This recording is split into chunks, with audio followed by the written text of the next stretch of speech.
Gilaraw sa usa ka grupo nga mamahimong heritage zone ang San Pedro Square sa Davao City tungod sa cultural o historical significance ni ini. Ano ang report ni Jandy Esteban?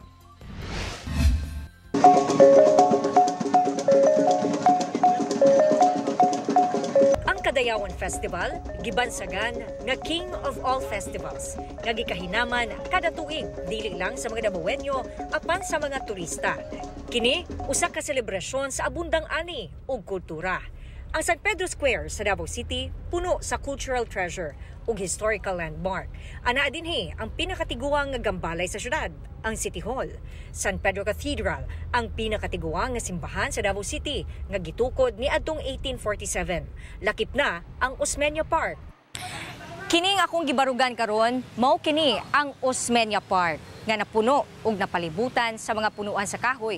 Usa sa mga paboritong tambayan ug kasuruyan sa mga Davaoenyo. Pero kabalo ba mo nga kaniadto usa kini sa mga settlement ni Dato Bago. Si Dato Bago ang usa sa mga bayani nga nakigbisog sa mga Espanyol niadtong 1800s kinsabot mosakop sa Davao City. Dinhi usab sa San Pedro ginapahigayon ang mga dagkong selebrasyon sa dakbayan.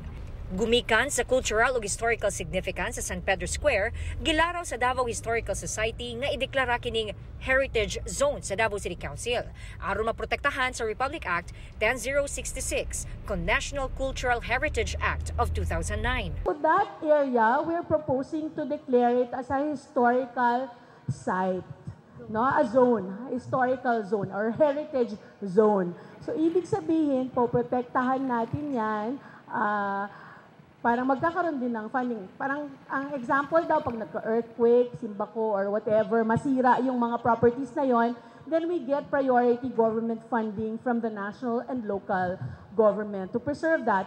Sumala ni Councilor Al Ryan Alejandre ang chair sa Committee on Tourism ug spokesperson sa Kadayawan Executive Committee nga dako ang mamahimong positibong epekto niini sa turismo. Apan daghan ang kinahanglang ikonsidera ug ibalanse. Well, we will still come up with a committee hearing to consider all those things kay just to preserve the what you call this cultural value, and we need to balance everything of the economic and business somehow. Kay atong ginatanaw po diha ang credibility sa building kung pwede pa ba gyud siya kay basig medyo weak na iyahang mga poste niya dili na pwede gamiton.